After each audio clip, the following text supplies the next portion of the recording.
What's up, YouTube? This is Eric Kelly, aka the Tech Gentleman, back again with a tips and trick video for Samsung Galaxy Note 8. We're back in the Alcantara case, and this is a video that it took me kind of a while to put together. I usually want to make sure that my tips and tricks are specific to the device that I'm reviewing, so they're unique things about the device, not general stuff that kind of applies across, all of Android. These aren't going to be Android features. These are going to be specifically Galaxy S8 Note 8 features, simply because there's so much parity in the software between the S8, S8 Plus, and Note 8. I couldn't get useful S Pen specific tips and tricks. I mean, I could, but ones that I use on an everyday basis that I think you guys should know about, I had to include some that are available on the S8 and S8 Plus as well. But if this video helps you out at all, make sure you hit that like button. Hit me up in the comments. Also, you can check me out on Twitter, Instagram, and Google+. Without further ado, man, let's talk tech.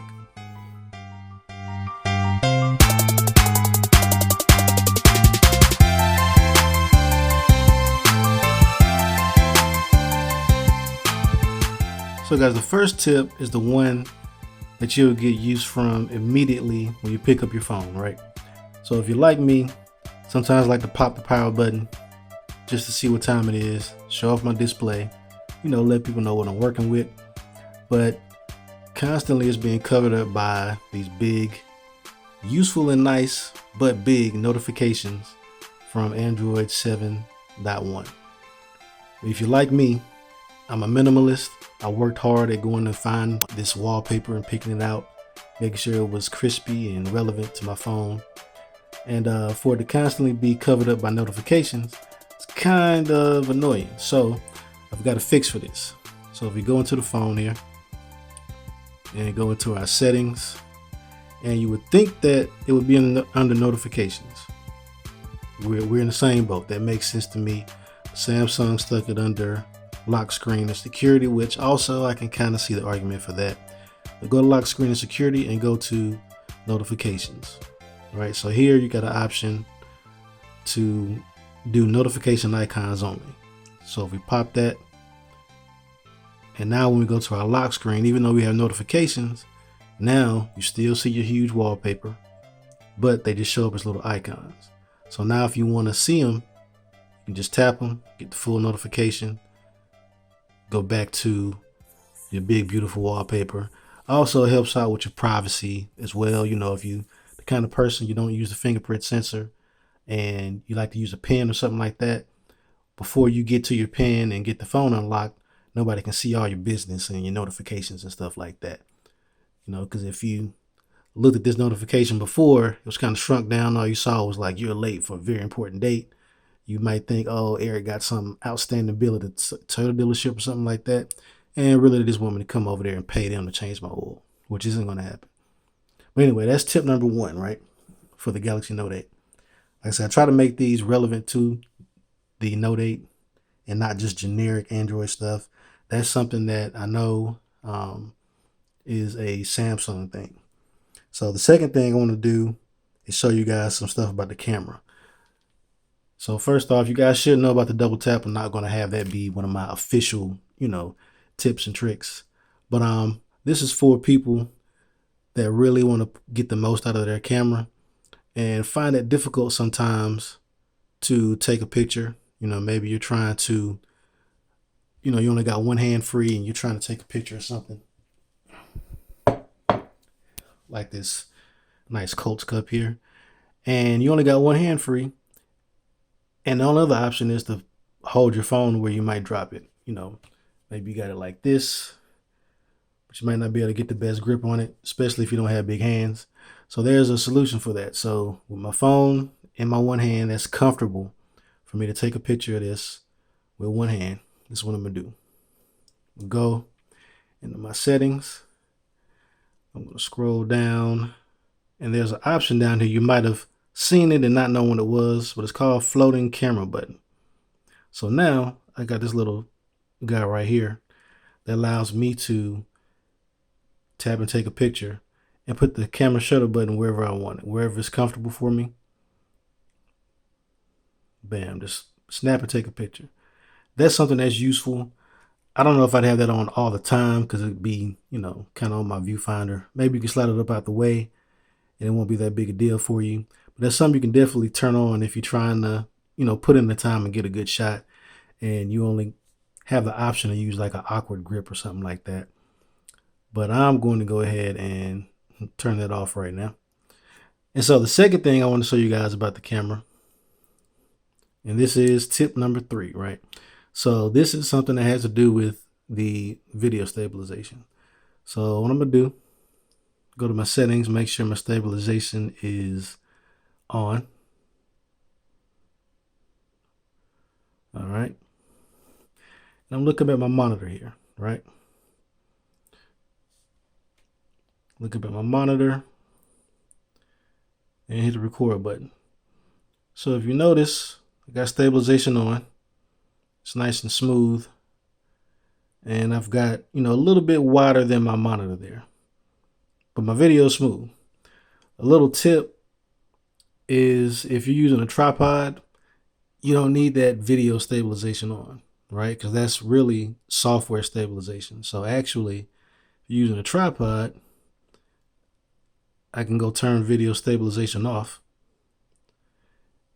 And with my hand in the same exact position, I go in and I've got a little bit more in the frame now. You can see some of Kakashi over there, and this right here actually gives you your full frame. Because what was happening before is on the video stabilization, it was actually punching in. It was kind of cropping in a little bit when you use that video stabilization. So that's just something that I found makes my videos look a little better to me. I don't know. I'm not counting pixels or anything like that. But if you're using a tripod, I would definitely turn the stabilization off, and that way you can get the full frame of your shot. So I'm gonna go ahead and move on to the next little tip and trick. Get my cup out the way here. So the next tip is going to be the audio settings. So if you're like me, you're using a Bluetooth headset all the time. I've always got one connected to my phone. And I've noticed this on LG devices. I've noticed this on stock Android devices. There's no easy way to switch between different audio devices. So if you want to play some music out of your speaker on your phone, you got a headset connected, you either got to turn off the headset or turn off Bluetooth, which is kind of a hassle, especially if you have a smartwatch equipped. So say, you go up to your friend, like, oh yeah, I want you to hear this dope track. Go to hit play and it's coming out of your headset. Are you going to put their earwax all over your earbuds? No, because on the Samsung device, I can just go to audio output and it has all my connected audio devices up here, but it also has my phone. So I can just quickly select my phone, hit play. Now it's coming out of my phone. Once I'm done, I done blessed them with the track. I can go back, hit audio output, go right back to my, my private listening, and now it's back on my earphones. That's something that I've always liked about Samsung devices, and they made it even easier, especially because the S8, S8 Plus, and Note 5 all have Bluetooth 5.0, so I can have 2 Bluetooth devices connected at the same time. So that's, even more reason why having a nice way to manage that is definitely something that is a benefit, So that's one of my other tricks. And I think I got one more. Oh yeah, so this is a Note specific trick.